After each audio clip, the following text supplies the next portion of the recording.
Hello. Hello, can you hear me? Yes, we hear you, we see you, and you can go ahead with your presentation. Great, thank you very much. So first of all, let me thank the organizers of this conference, not only for the invitation to take part in it, but also for all their efforts to make it take place in spite of the planetary difficult conditions that we are all facing. So, as you can see from the topic of my presentation, of my talk, I will try to elaborate on further on some questions and some important aspects that were already mentioned in Olga Nikolić's presentation. In fact, I will try to focus on the phenomenon of critical thinking as one of the most important aspects of this relationship between emancipatory function, ideological, indoctrinatory functions of education, and all that aspects that were already being mentioned. So first of all, as we can say that we can see that every important philosophical and pedagogical concept has many different, even competing definitions. So the situation with the critical thinking is not any different. In the literature, you can find a plethora of different definitions of the very concept of critical thinking. So to start with, I propose two current definition of critical thinking that, to my sense, single out some important element of this concept. So the first, Linda Elder's definition, that critical thinking is self-guided, self-disciplined thinking, which attempts to reason at the highest level of quality in a fair-minded way. And Gary Dunn's definition from a recent dissertation, doctoral dissertation defendant at Dublin University, according to him, the critical thinking is an informed, reflective, and inquiry-based evaluative judgment which stress tests the strength of the reasons used to support a person's belief or actions. So I propose to focus our attention to several key elements of that we can find in these definitions. So first, that critical thinking is usually conceptualized as a high-quality thinking that tries to meet some key standards of rationality and reasonables. Then it is defined as autonomous, that means self-guided, but also self-disciplined thinking, in that sense that it is responsible and not arbitrary. Then it is described as inquiry-based thinking, which is oriented towards reaching decisions about what to believe and what to do, especially in problematic situations. Then it provides reasons both for believing and acting. That means it has both theoretical and practical dimensions. Another important trait of critical thinking is its reflectivity, in the sense that it is self-monitored and self-correcting thinking, which also has an evaluative dimension and also has some important ethical aspects reflected in these traits of fair-mindedness. So in the literature about the critical thinking, which is really abundant in this contemporary context, it's usually pointed out to the fact that critical thinking incorporates two key elements. On the one hand, some skills and abilities, and on the other hand, some dispositions. So when we speak of the skills incorporated in the concept of critical thinking, here we can mention the skill of information, of finding and gathering and assessing relevant information, then the skills that are relevant for belief formation, for the formation of our system of beliefs, which are not isolated one from another, but integrated in a larger structures and corpus. And then logical processing of information and knowledge and decision making. So besides gathering and assessing relevant information, usually critical thinking abilities and skill are related to clear and precise identification of problems and crucial questions. then understanding the importance and the relevance of ideas and the logical connection between them, assessing relevant evidence and reason, and especially prioritizing and weighing reasons in complex situations, because we usually face the situation where the reasons, they're conflicting and competing reasons, and then we have to find some ways to evaluate, to prioritize them in the concrete situations. Then identifying, constructing, and evaluating arguments, detecting inconsistencies and fallacies in reasoning, then recognizing the assumptions and implications of different systems of thoughts, effectively communicating with others, and an especially important skill or trait of critical thinking, reflecting on the justification of one's own beliefs and values. So on the other side, on the side of dispositions, we find that important concept of habit, on which I will elaborate on further a bit. What are those dispositions, this important aspect of critical thinking? This is some orientation, some intellectual commitment to use the above mentioned skill in practice. And they are usually connected with some pervasive intellectual traits that are constitutive for this paradigmatic figure of the critical thinker. So open-mindedness, flexibility in thinking, possessing the intellectual courage, methodological skepticism, inquisitiveness, orientation to truth-seeking, evidential style of belief formation and reason assessment, and also the willingness to autocorrect or to suspend judgment when there is need and evidence of the contrary to our beliefs in what we are thinking and finding appropriate. So, giving those traits and aspects of critical thinking, it's very intuitive very intuitively to think that it is an important, a crucial concept in the whole educational discourse and in a larger social context. This is partly due to our constitution, our anthropological constitution and situation, in which our beliefs and the way that we are thinking, in fact, determine and serves as a guide to our action. So the quality of our thinking significantly influences the quality of our acting and consequently the quality of our individual and social life. So, in fact, as many researchers of critical thinking have already pointed out too, low-quality thinking is a very costly thing because it causes different forms of suffering, loss, or disadvantage. But, in fact, because we are humans, are non-ideal epistemic agents, again, due to our anthropological and epistemological constitution, we are, as we all know, very prone to bias, prejudice, different forms of cognitive distortion, fallacious reasoning, partiality, and other epistemic vices, as contrary to epistemic virtues. So let's only remind ourselves to Bacon's teaching of idols, of the multiple kinds of idols that just impede our striving for knowledge, the idols of the tribe, of the cave, of the marketplace, and of the theater. So our individual and social prejudices, the prejudices that stem from the language and the communication, and also from the received wisdom or taught and historically transmitted ideas and theories.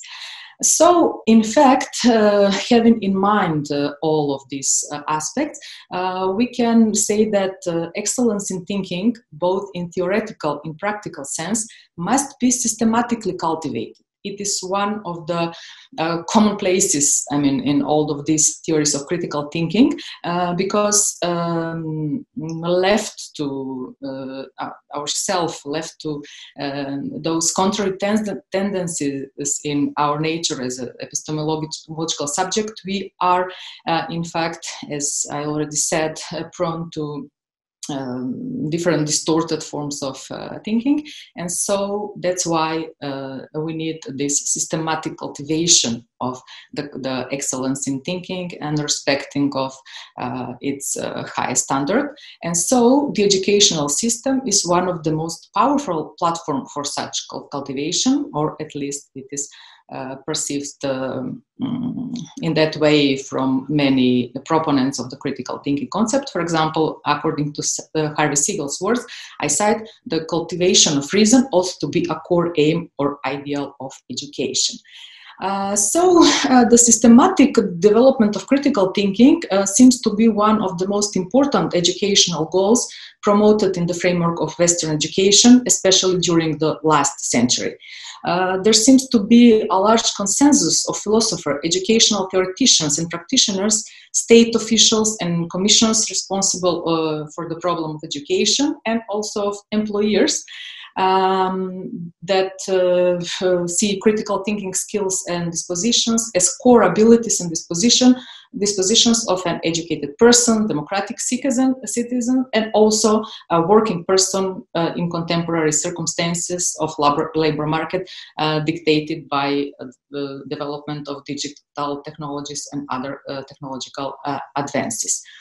But this consensus, in fact, is not so unanimous as it might seem in the beginning, because we can identify also a large number, a significant number of dissenting voices that object to promoting this critical thinking as an universal or general educational platform. So I try to just systematize or label in a provisional way some of the most prominent objections. So, for example, there is the non-generalizability objection, according to which critical thinking abilities, in fact, cannot be a general educational ideal that can be taught across curricula, because they are subject specific. There is no such things at the general critical thinking skills. And then there is the bias objection, the objection that the critical thinking platform, in fact, unjustifiedly favors some ways of knowing over others, especially that of instrumental reason that results in enslaving dominance of science, of technology. Also, another form of that bias is that the bias objection is that the critical thinking platform project, in fact, favors the beliefs of dominant sex or culture, and here there are many feminist critiques of this concept. So the sophist-making objection, another one, that the obsession with critical thinking, in fact, favors the conflictual mode of discussion and debate, and then it opens the possibility of dishonest use of argumentative techniques, and in fact, directly or indirectly orient students towards such a mode of using of argumentation means and techniques. Then another one, the skepticism-inducing objection, that critical thinking with this permanent attention of the two sides of the pro and counter arguments and this conflictual mode of discussion and debates, in fact, reinforces the belief that no beliefs are true, and in that way has confusing effects for the minds of the students. Also here we can mention the so-called relativism objection, that in fact there is no general account of constituting good reasons as that is applicable across the cultural and epistemological frameworks. In fact, that as Olga already mentioned, that this conception of critical thinking is based on the importance of reason and reason assessment and weighing.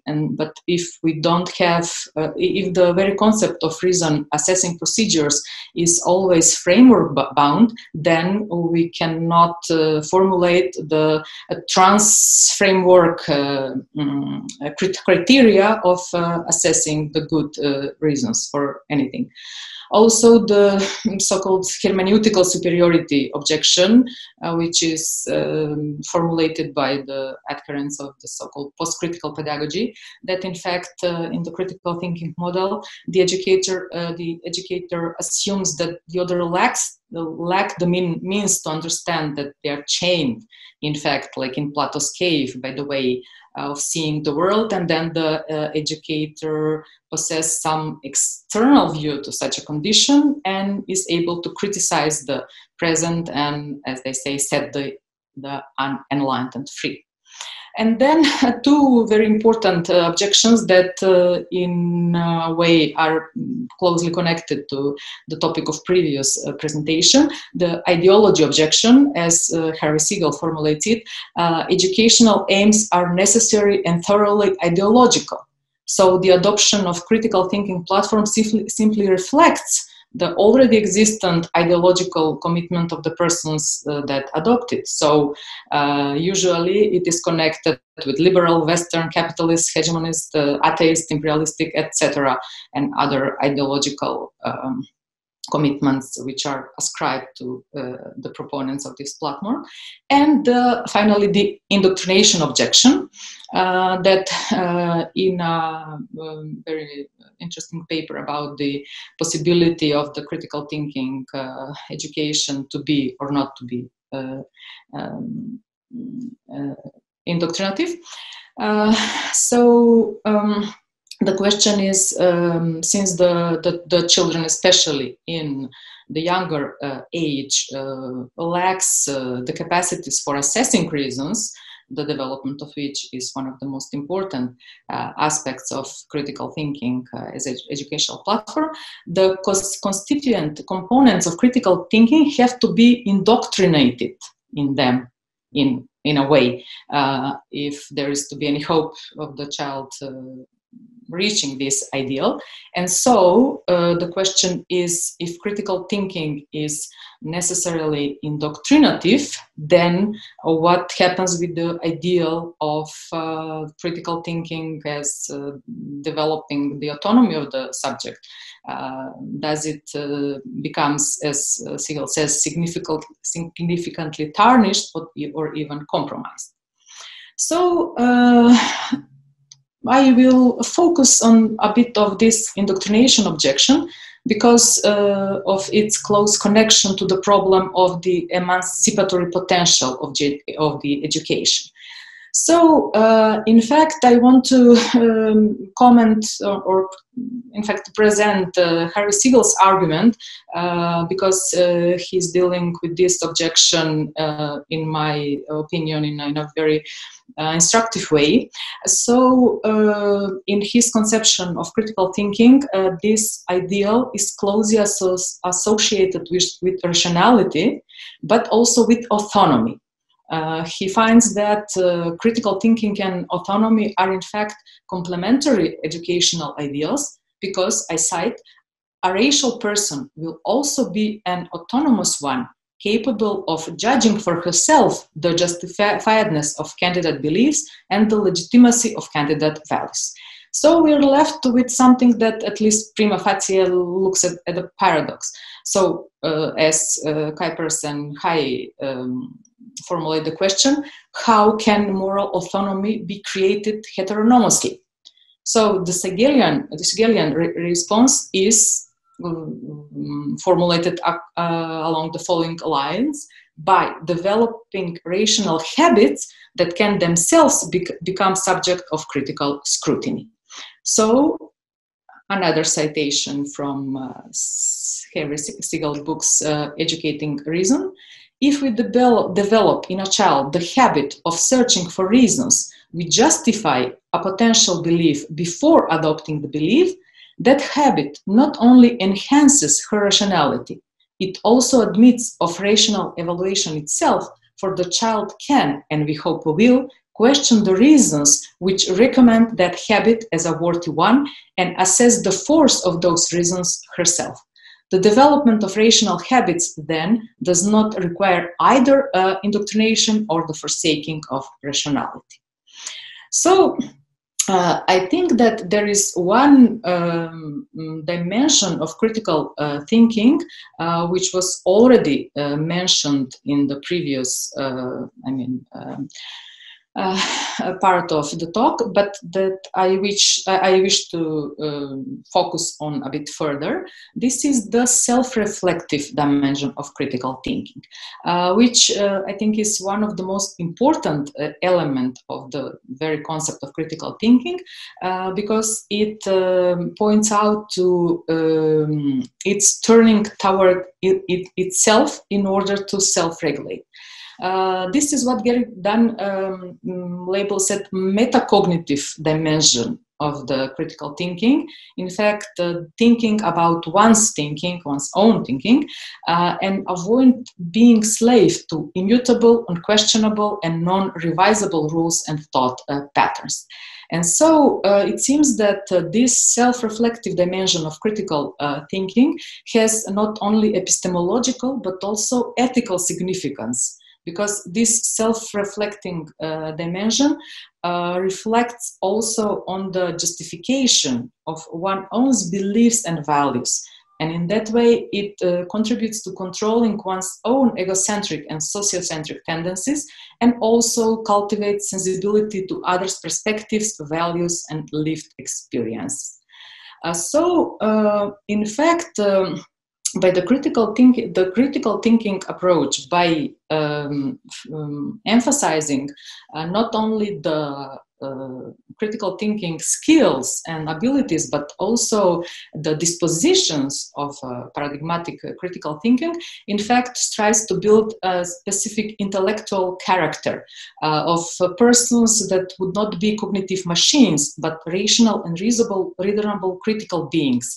That means persons of good and cultivated and context-sensitive judgment, both in theoretical and in practical sense, that are capable of optimal application of general rules, norms, and standards in particular and complex individual and social circumstances. Here we have the connection of those two aspects, not only logical but also socio-critical aspects of critical thinking that were already mentioned by Olga. So we can see from this description that in fact, here we have something like revitalization of the old Aristotelian ideal of phronesis, that is practical wisdom, and also phronimos, person of good judgment and deliberative excellence, as and all of this neo-Aristotelian approach to the concept of critical thinking is extensively treated in already mentioned work by Gary Dunn called Critical Thinking, a Neo-Aristotelian Approach, that I think a very promising way to follow. In the last part of my talk, I would like to apply this phronetic, say, precept to try to contextualize the general norms and principles and values that we are reflecting on in the contemporary context. So I think that we really have to think how to just think of new paradigm or new priorities or new ways to implement those general educational ideals that, as we saw, have very rich and complex history. So in the time of what is called the Fourth Industrial Revolution, that in fact built on the third, the digital revolution, on the previous, but also goes some steps further in the aspect that is it performs some kind of fusion of physical, digital, and biological spheres, and it's blurring the line of demarcation between those segments. So we have new kinds of digitally connected people of millions, billions maybe of people, creating information structure and also networks with great processing power and storage capacity, and also a virtually unlimited access to knowledge.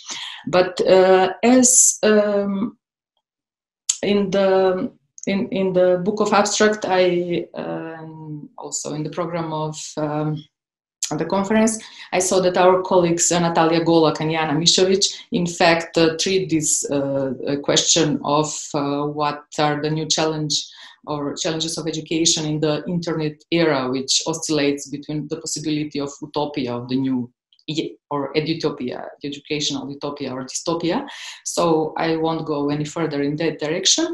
I just also only wants to say that what I think that are the most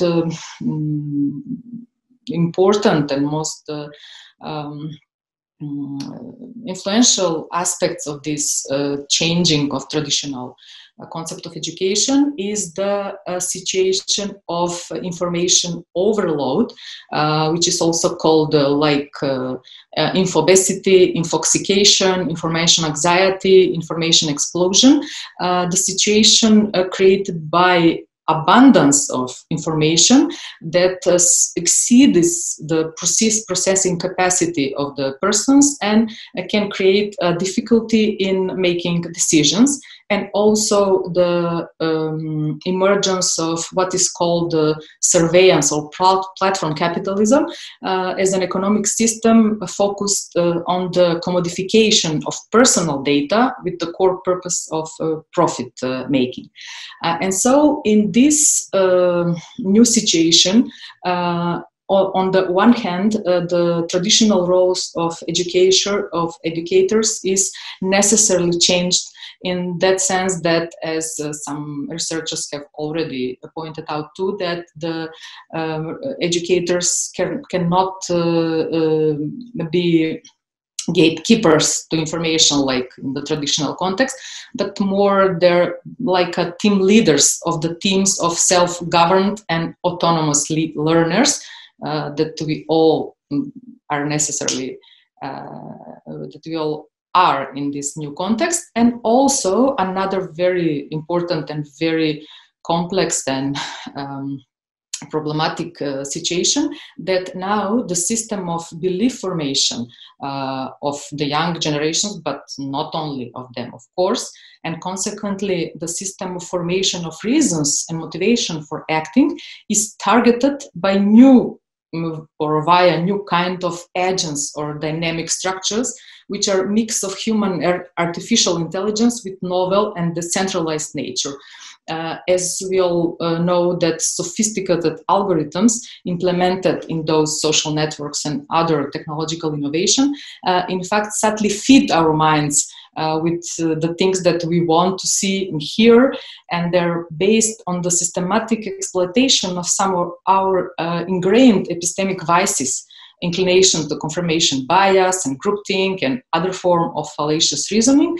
So they make it more easy to predict or even to manipulate our choices and behavior for economic, political, or other particular interests.